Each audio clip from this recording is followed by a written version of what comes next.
में जो है सबसे पहला काम जो है खेतों में नमी बनाए रखना है कि खेत में अगर हम नमी बनाए रखेंगे तो पाला का असर कम होगा। मल्चिंग मल्चिंग से सबसे बड़ा फायदा क्या है कि मल्चिंग आप जब करते हैं तो नमी उसके अंदर बनी हुई रहती है क्योंकि नमस्कार, मैं हूं सूरज। आज आपको लेकर आए हैं आत्मा में और जानकारी आपको ये देने के लिए लाए हैं यहाँ पर कि अभी जो ठंड का मौसम है, पाला पड़ने की शिकायत किसान लगातार कर रहे हैं। तो हम जानेंगे कि इससे कैसे बचाव हो सकता है और किन किन फसलों पर किस तरह से हम बचाव कर सकते हैं। आज हमारे साथ हैं उप परियोजना निदेशक आत्मा रजनीश आनंद जी। तो आइए इनसे बातचीत करते हैं और जानते हैं कि इस प्रभाव से हम इससे बच सकते हैं। तो सर नमस्कार। तो पहले आपका नमस्कार।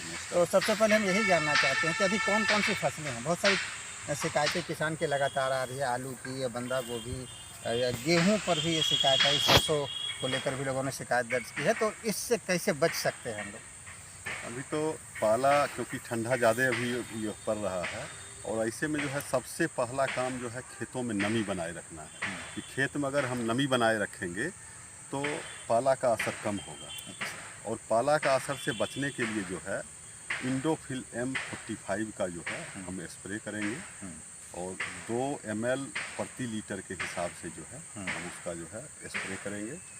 और पानी अगर हम पहले से नमी बना रखेंगे तो जल्दी जो है उसमें जो है पाला का वो शिकायत हमको कहीं देखने के लिए नहीं मिलेगी। अच्छा, मतलब उसमें नमी बनी रहनी नमी, चाहिए। हाँ, नमी की मात्रा रहेगी तो पाला जो है वो अटैक नहीं करेगा। पाला का अटैक जब ज्यों ही वो सूखा रहेगा उसमें पाला का अटैक ज़्यादा होगा।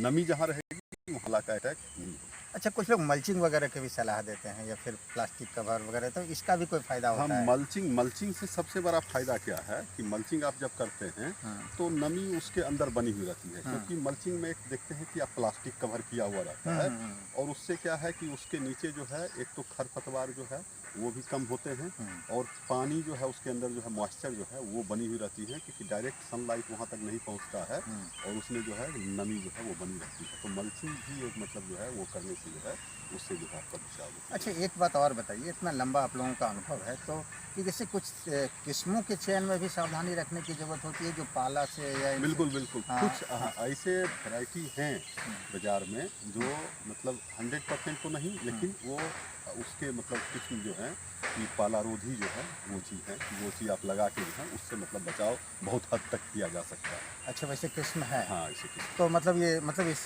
सब्जी फसलों की बात है या फिर ये अनाज वगैरह जो अभी जैसे गेहूं की भी बात है तो गेहूं में नहीं, भी? गेहूं में उस तरह का नहीं है हाँ, लेकिन लेकिन सब्जी सब्जियों में में, जो है वो सब्जियों में हाँ, है। सब्जी में है। इससे हम बचाव कर बिल्कुल सकते बिल्कुल हैं। बिल्कुल बचाव और जैसे एक बात और आती है, जैसे कि एक कहिए कि एक अंधानुकरण है, जैसे कि रसायनों के इस्तेमाल में या फिर जो हम बीमारियों के इलाज के लिए जो दवा के नाम पर जो छिड़काव करते हैं, तो इसमें किस तरह की सावधानी किसान रखे जिससे उसकी ज़मीन की उर्वरता भी बनी रहे? सबसे पहले तो लोग कीटनाशक के छिड़काव के जो है वो तरीके लोग नहीं जानते हैं कि हमको किस समय और कब और कौन सी दवाई डालना है।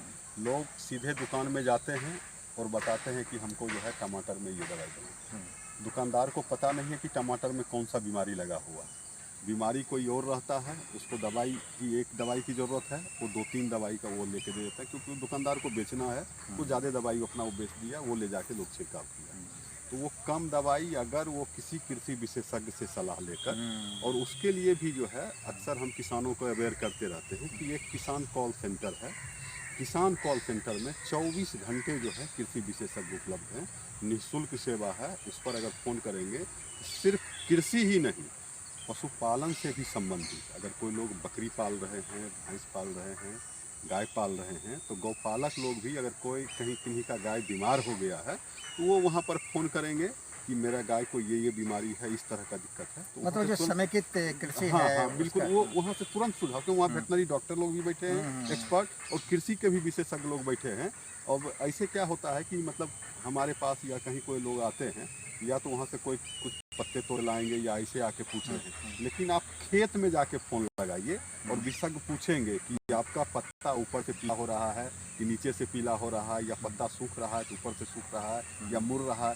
तो वो पूरा आप किसान जो है हर एक चीज़ वहाँ सही सही बता पाएंगे और सही इलाज उसका मतलब वो हो पाएगा। अगर लोग चाहें तो उनसे भी मतलब जो है और नंबर आप बताएंगे तो मतलब हम बता हाँ, देते नंबर हैं बिल्कुल बताना, हम जानना कि चाहेंगे। 1800 180 1551। एक बार ये- फिर से रिपीट कर देते हैं इसे हम लोग। हाँ ठीक है। और ऐसे अगर बोलेंगे तो 1800 हाँ। 1800 हाँ। 180 180 हाँ। 1551। अच्छा 1551 लास्ट में। 1551 लास्ट में। 1800 180 फिर 1551। 1551 और ठीक है, एक इस पर आप कभी भी हाँ खुद भी आप ट्राई करिए कभी बिल्कुल, कि हाँ बिल्कुल, कि आप मतलब वो बिल्कुल वहाँ निःशुल्क परामर्श जो अच्छा है। एक बात और बताइए, जब ये बात आप बताए कि कॉल सेंटर जैसे यहाँ की जो भौगोलिक स्थिति है, ये कॉल सेंटर का व्यवसाय एग्रीकल्चर का या कहीं और का भी है इसमें? नहीं, ये पहले तो पटना में स्थापित था। हाँ। अभी जो है ये रांची में स्थापित हो हाँ, गया है। हाँ। और कृषि वैज्ञानिकों का ही टीम जो है वहाँ पर रहता वहाँ है। लोग बिल्कुल। हाँ। और वो कॉल जो है उनको ट्रांसफ़र कर दिया जाता है। जैसे अच्छा। यहाँ से कॉल हम किए हाँ। तो जो कॉल सेंटर में लोग बैठे हुए हैं और जिस चीज़ से संबंधित है, पशुपालन से संबंधित है तो वेटनरी डॉक्टर को चला जाएगा, कृषि से संबंधित है एग्रीकल्चर साइंटिस्ट के पास कॉल ट्रांसफ़र हो जाएगा और वो उस चीज़ का सलाह आपको देंगे। तो एक तो बड़ी अच्छी बात हुई ये कि मतलब किसान दुकान से सलाह लेने बिल्कुल ना जाए, और जो वैज्ञानिक हैं, जो आपके नज़दीक के वैज्ञानिक हो, एक कॉल सेंटर से वो संपर्क कर सकते हैं। एक दूसरी बात बताइए, जो हम लोग जैसे कंज्यूमर भी हैं, जी। जैसे बाज़ार में हम खरीदने भी जाते हैं, जी। तो कैसे मतलब फसलों की पहचान करें कि ये ज़्यादा कहे कि आजकल देखते हैं कि ये लौकी भी बड़ा-बड़ा है और ये बहुत सारी चीज़ें हैं जिससे एक भ्रम की स्थिति बनती है, तो वहाँ उसमें कोई तरीका है? पहचानना तो वहाँ बड़ा बहुत कठिन है। हाँ कठिन है कि वो पहचान मतलब पाना कि कौन सा मतलब ऑर्गेनिक है और क्या है। हाँ, ये मतलब बाजार में तो अक्सर कोई ऑर्गेनिक उस तरह का भी यहाँ के बाजार में बाज़ार में उपलब्ध नहीं उपलब्ध है। हाँ, नहीं है। हाँ। तो वो पहचान पाना कि कौन लोग, लेकिन किसान को हम हमेशा ये कहते हैं कि जब भी आप फसल की तुराई करें, चाहे सब्जी की तुराई कर रहे हैं तो पहले आप तुराई कर लें, उसके बाद स्प्रे करें, ना कि स्प्रे कर लें फिर तुराई करें। उससे क्या है कि डायरेक्ट मतलब वो स्प्रे जब जिस समय करते हैं तो वो पॉइजन सीधे आपके वो फल पे उस पर पड़ता है और वो जो है आप सीधे बाजार में ले आते हैं। और स्प्रे करने के कम से कम 5 से 6 दिन बाद ही अगली तुराई करें ताकि उसका प्रभाव उस पर कम हो सके। और जो ग्राहक भी खरीदते हैं उनको भी बोलते हैं कि बिना अच्छी तरह से उसको धोए हुए जो है वो नहीं खाएं। नहीं तो होता क्या है कि लोग गए, बहुत लोग देखते हैं कि खीरा ले गया और सीधे जो है खीरा ऐसे डायरेक्ट खाने लगते हैं, लेकिन उनको पता नहीं कि उस खीरे पर कितना बार दवाई का छिड़काव हुआ है और वो दवाई जो है उस पर पूरा एक परत जो है उस पर वो बैठा हुआ है। अच्छा, किसानों की तरफ से एक सलाह आपसे चाहते हैं, जैसे कि बोलते हैं बहुत से ज़्यादा उर्वरक, बहुत ज़्यादा ये जो दवाइयों का इस्तेमाल करते हैं, तो उससे खेतों की जो उर्वरा शक्ति प्रभावित होती है, जी। तो उस पर कुछ अगर आप टिप्पणी करना चाहें। अब ये हो क्या रहा है कि लगातार जो मतलब अंधाधुंध जो सीधे खाद डालते जा रहे हैं। जैसे किसानों को सबसे पहले हम बोलते हैं कि आप मिट्टी जांच करा लीजिए कि किसानों को जैसे पता नहीं है कि हमारे खेत में नाइट्रोजन कितना है, फास्फोरस कितना है और जितने सारे पोषक तत्व हैं कितनी कितनी मात्रा में उपलब्ध है। सीधे बाजार में गए कि हमको डीएपी डालना है, हमको जो है पोटास डालना है, हम जो है यूरिया ला के डाल देते हैं, लेकिन उनको पता नहीं है कि हमारे खेत में है क्या।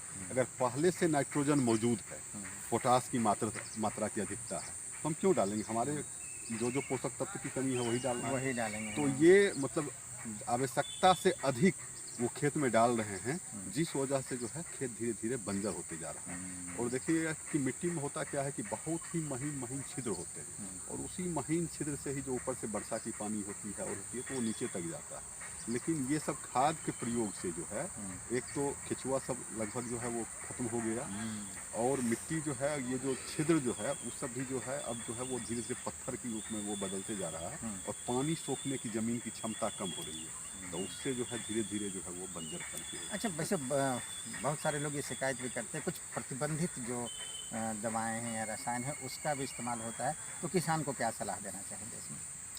प्रतिबंधित दवाओं का तो इस्तेमाल क्या कहते हैं चोरी छिपे ही होता हाँ, होगा, चोरी क्योंकि छुपे, हाँ। दवाई के दुकान पर अक्सर जो है विभाग के द्वारा जो है टीम जो है छापा मारती है और देखते रहती है कि कौन सी दवाई दिख रहा नहीं दिख रहा है। और किसान के लिए जो है आप यहाँ मतलब वैज्ञानिक बढ़िया कर्मा भी बैठे हुए हैं।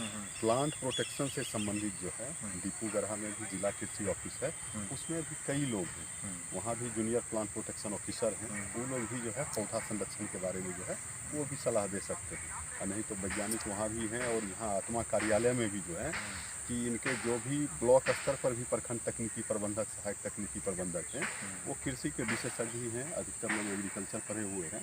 तो वो लोग सभी लोग जो है वो लोग जाएंगे तो सही सलाह उन लोगों को मिलेगा।